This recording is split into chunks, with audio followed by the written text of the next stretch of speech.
Bersama saya Aida Nayan dalam rentasan berita edisi 1177. Antara paparan utama. Islam larang cenderung kepada perkara yang zalim. Di negara Iceland ada SOSMA.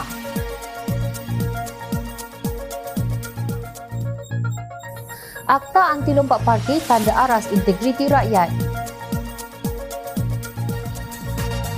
Mengapa liat nak potong gaji?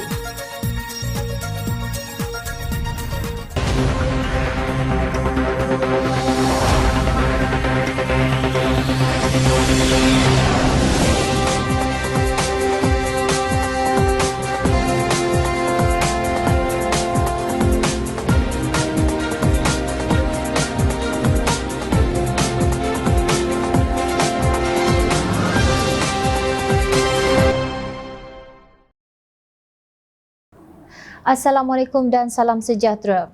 Kata ahli jawatankuasa pimpinan Amanah Nasional Muhammad Faiz Fadzil, Islam melarang kita cenderung kepada perkara yang zalim. Sedangkan Akta Kesalahan Keselamatan Langkah-Langkah Khas 2012 SOSMA adalah satu undang-undang statut yang zalim dan drakonian dan bertentangan dengan hak dan kebebasan individu yang dijamin oleh Perlembagaan Persekutuan. Jelasnya SOSMA zalim kerana ada peruntukan yang tidak memberikan kebebasan kepada seseorang individu yang ditahan untuk siasatan polis selama 28 hari berbanding 14 hari dalam Undang-Undang Lazim Kanun Prosedur Jenayah CPC. Akses kepada peguam juga dinafikan sepanjang tempoh penahanan 28 hari tersebut. Sementara menunggu bicara pula, individu tersebut tidak boleh dijamin dan perlu berada dalam penjara. Sedangkan di bawah Undang-Undang Lazim, boleh diikat jamin bergantung kepada kesalahan, ujarnya. Menurut beliau, semasa bicara keterangan yang salah dalam Undang-Undang Lazim juga dianggap boleh diterima. Katanya peruntukan ini amat tidak adil kepada individu yang ditahan kerana adanya peruntukan yang memberikan satu tempoh tahanan yang terlalu panjang. Walaupun ianya satu kuasa kerajaan, namun apabila keseluruhan SOSMA ini zalim, sebarang peruntukan di dalam akta ini adalah zalim. Ibarat enjin kereta yang haram digunakan akan menjadikan kereta tersebut haram, bidas ahli Dewan Undangan Negeri Permatang Pasir itu. Beliau turut menyelar ahli Parlimen PAS yang mengundi bagi melanjutkan Subsection 4-5 Akta Kesalahan Keselamatan Langkah-Langkah Khas 2012 SOSMA untuk 5 tahun lagi. Tindakan PAS menyokong RUU SOSMA hari ini adalah tindakan pelik kerana PAS mendakwa akta ini haram kerana tidak mengikut keadilan Islam. Tetapi hari ini PAS menukar fatwanya dengan berlapikkan dalil. Saya bimbang Islam dilihat rapuh kerana sikap PAS sebegini yang flip-flop dengan hukum Islam, tegasnya. Terdahulu ahli Parlimen Bacok PAS, Nik Muhammad Abdul Nik Aziz, berhujah di Dewan Rakyat, kononnya ada dalil yang menyebut bahawa Undang-Undang SOSMA tidak bercanggah dengan keadilan Islam. Beliau mempertahankan lanjutan tempoh kuasa Subsection 4-5 Akta Kesalahan Keselamatan Langkah-Langkah Khas 2012 SOSMA untuk 5 tahun lagi. Ahli Parlimen daripada Amanah membidas pendirian ahli Parlimen PAS yang menyokong undang-undang tersebut. Pengarah Komunikasi Amanah Khalid Abdul Samad mengingatkan wakil rakyat PAS berhubung surah Hud ayat 11 yang dahulu sama-sama mereka pegang ketika beliau masih berada di dalam parti tersebut. Wala tarkanu ilal ladzina zalamu fatamassakumun nar. Jangan kamu condong kepada orang yang zalim. Kamu akan disambar oleh api neraka. Saya nak beri peringatan itu. Saya harap bahawa tuan-tuan dan puan-puan memahami implikasi undang-undang ini yang zalim dan yang menindas rakyat.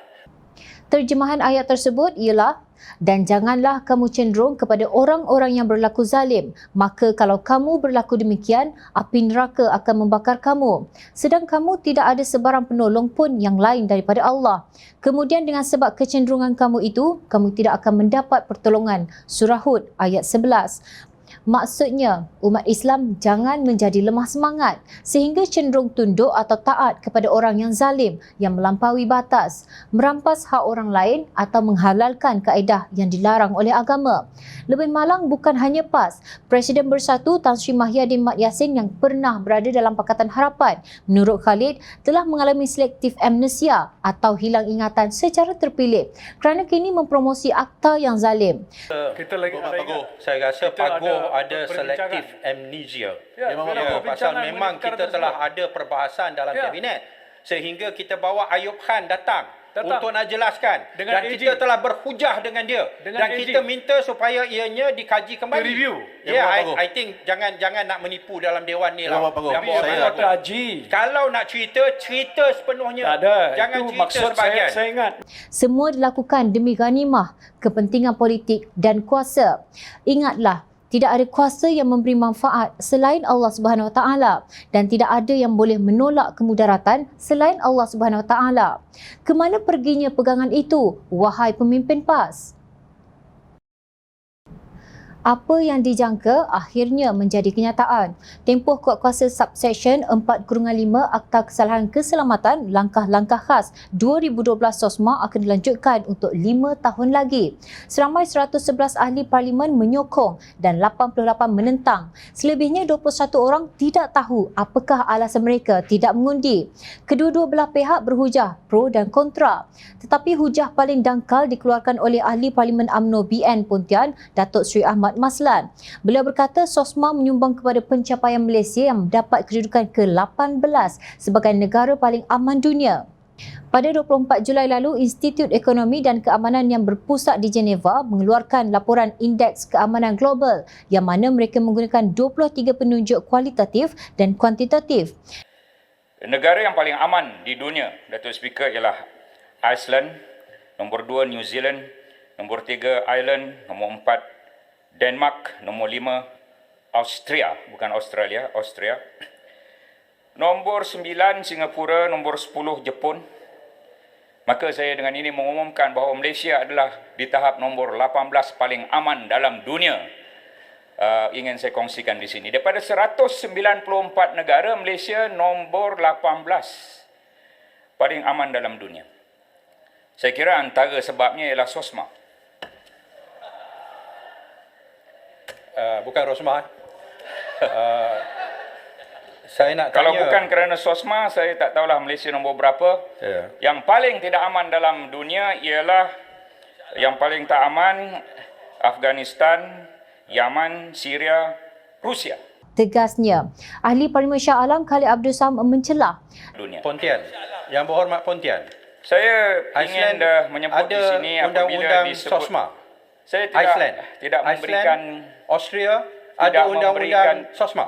Dan kalau kita tidak ada ada SOSMA, saya undang-undang ingin menyatakan di sini mana pada ada tu 18 Februari Namun soalan pengarah komunikasi amanah itu diabaikan oleh Ahmad Maslan. Sudah tentu kerana jawapannya tidak ada undang-undang zalim seperti SOSMA di Iceland atau di Austria.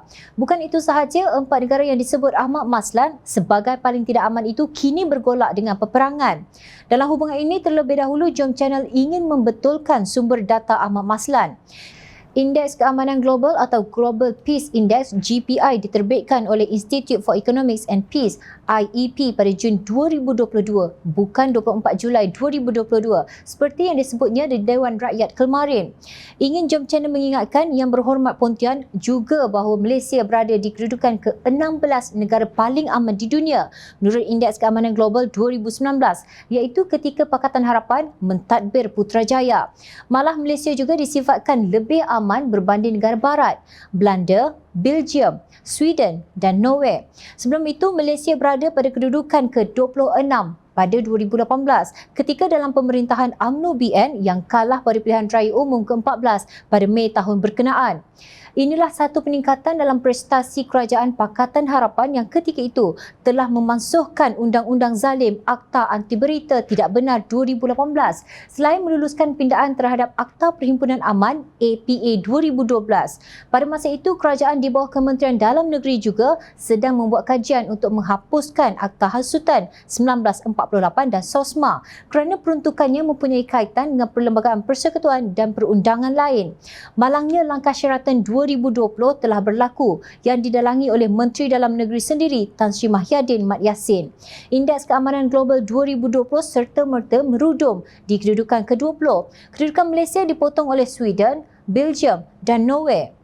Hari ini pada kedudukan ke-18, Sweden, Belgium, Norway dan Belanda telah meninggalkan kita. Sedangkan keempat-empat negara barat itu lebih dekat dengan kawasan peperangan Ukraine-Rusia. Semua kerajaan negara yang kini berada dalam kedudukan di atas daripada negara kita tidak pernah ada rampasan kuasa seumpama langkah Sheraton.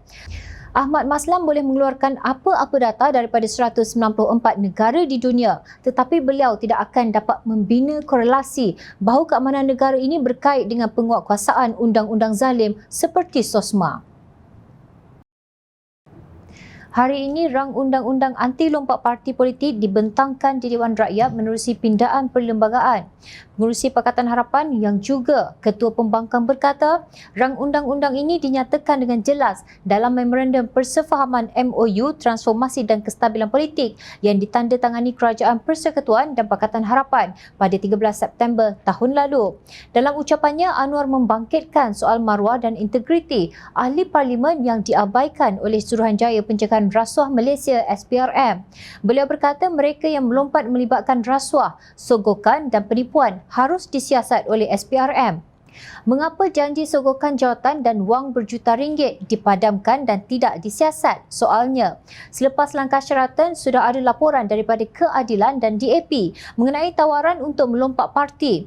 Beliau berkata tindakan lompak parti mendatangkan kesan buruk, terutamanya dalam kalangan anak muda. Terhakis keyakinan mereka kerana amalan yang berlaku. Pilihlah siapa pun, dia boleh dibeli, kata Anwar. Menurut beliau, ahli parlimen setelah berjanji dan berikrar, tetapi dengan jutaan ringgit mereka melompak parti. Kita harus berusaha memulihkan keyakinan terhadap politik. Jangan tinggalkan soal integriti, tegasnya.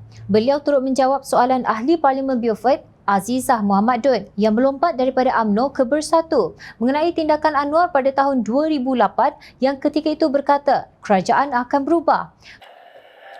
Kalau ikut kenyataannya, pada masa itu beberapa ahli parlimen menghubungi untuk menyokong usul tundi tidak percaya.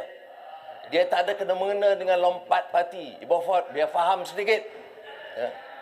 Dan oleh kerana itu, Perdana Menteri pada ketika itu enggan meluluskan, mengizinkan sidang parlimen dan menerima undi tidak percaya. Dan speaker seperti biasa patuh kepada Perdana Menteri. Dan oleh berhubung dengan itu, maka ahli parlimen itu ada di sini, ada pesawat khas bawa ahli parlimen untuk belajar pertanian dari Taiwan. Jadi biar kita tahu fakta dia. Ya? Tidak ada usul, tidak ada sogokan wang ringgit dan tidak ada kedudukan jaminan kepada mereka kerana ini 40 orang. Nak jadi 40 menteri. Kita nak maruah negara diperbetulkan, ujar beliau. Menurut beliau, Malaysia telah melahirkan ahli parlimen yang khianat dan boleh dibeli seperti dalam langkah Sheraton. Kalau ini berlaku, orang yang maha kaya boleh menentukan kerajaan. Dalam politik, mesti ada honor dalam politik, tegasnya. Anwar mengaku untuk menggubal undang-undang anti lompat ini tidak mudah kerana ramai yang tidak setuju dan mempersulitkannya. Beliau berkata pihaknya tidak bersetuju sepenuhnya, tetapi menganggap ini satu permulaan yang baik bagi mengelak berlaku sistem autoritarian. Anwar menjelaskan rasuah itu termasuk janji jawatan selain wang. Ramai ahli parlimen dari kedua blok tampil berhujah berhubung rang undang-undang anti lompat parti politik pada sebelah petang. Antara ahli parlimen yang turut berhujah menyokong rang undang-undang anti lompat ini termasuk ahli parlimen UMNO BN Pengerang, Datuk Syed Azalina Osman Said, Setiausaha Agung DAP Anthony Locke dan ahli parlimen PAS Pasir Mas Ahmad Fadli Syahri. Banyak sekali perkataan maruah dan integriti serta seumpamanya yang disebut oleh ahli parlimen yang turut berbahas. Diharap mereka semua bikin serupa cakap, bukan cakap tidak serupa bikin. Semoga dipermudahkan segala urusan ahli parlimen yang mahu melihat integriti tertegak di Dewan Rakyat negara ini. Pengerusi Pasukan Khas Jihad Tangani Inflasi Tan Sri Anwar Musa dengan angkuh mencabar pihak yang mencadangkan agar gaji anggota Kabinet dipotong supaya menamakan negara yang berjaya menurunkan kadar inflasi setelah melaksanakan langkah tersebut. Bolehkah anda namakan satu negara yang berjaya turunkan inflasi dengan potong gaji? Katanya dipetik beberapa media. Mengulas kenyataan Menteri Komunikasi dan Multimedia yang menolak gesaan itu, Setiausaha Agung Muda Amir Abdul Hadi berkata, ia mungkin tidak menyelesaikan isu, namun ia cukup untuk dijadikan pengajaran tentang bagaimana rakyat bergelut ketika ini kerana kenaikan harga barang. Amir ialah di antara aktivis yang berucap dalam himpunan Turun Malaysia hujung minggu lalu sebagai protes kos sara hidup yang meningkat. Kemarin Jom Channel menyahut cabaran Anwar. Kerajaan Jepun telah mengenakan pemotongan 20% gaji penggubal undang-undang daripada kalangan ahli parti yang memerintah dan pembangkang yang dilaksanakan daripada Mei 2020 hingga Oktober 2021 di tengah-tengah krisis COVID-19. Microtrends.net, sebuah jurnal online yang menyimpan data berhubung isu ekonomi, pasaran dan keuangan termasuk inflasi negara-negara di dunia menyatakan bahawa kadar inflasi Jepun bagi tahun 2021 ialah negatif 0.23% iaitu penurunan sebanyak 0.21% daripada 2020. Kadar inflasi negara tersebut untuk 2020 pula ialah negatif 0.03% iaitu penurunan 0.49% daripada 2019. Walaupun tujuan asal pemotongan gaji itu untuk mengurangkan tekanan fiskal negara matahari terbit itu akibat serangan COVID-19, ia berjaya menurunkan kadar inflasinya. Tiada yang sombong dan angkuh dalam kalangan penggubal undang-undang negara tersebut. Yang ada hanya perasaan patriotik yang mendalam terhadap negara mereka. Untuk rekod pada Jun lalu, menurut tradingeconomics.com, inflasi di Jepun ialah 2.4%.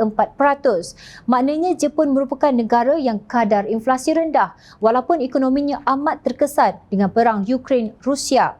Kebetulan potongan terhadap saraan semua penggubal undang-undang sudah ditarik balik.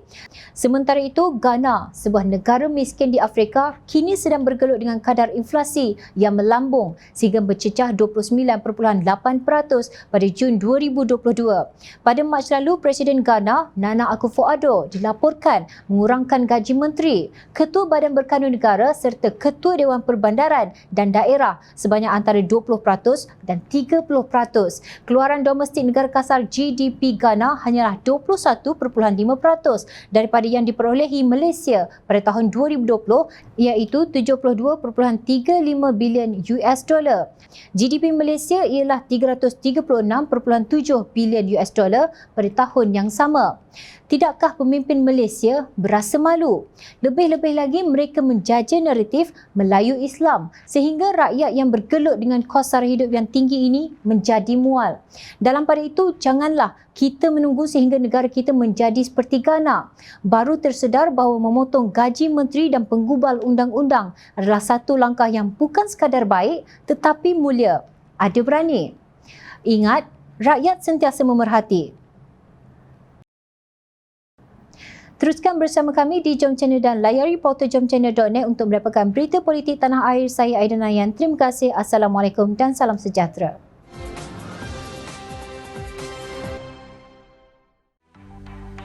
Mencari maklumat dan berita politik yang bebas, kupasan yang tepat, panas. Dapatkannya secara eksklusif hanya di Jom Channel. Komitmen kami, rentasan berita Isnin hingga Jumaat. Berbicara dan isu semasa, kami garapkan secara langsung. Panel-panel berkaliber dan profesional. Interaktif, pandangan anda kami raikan. Jangan lupa bersama kami di setiap hujung minggu dalam edisi khas mingguan. Jom Channel, moving forward, sharing a new experience.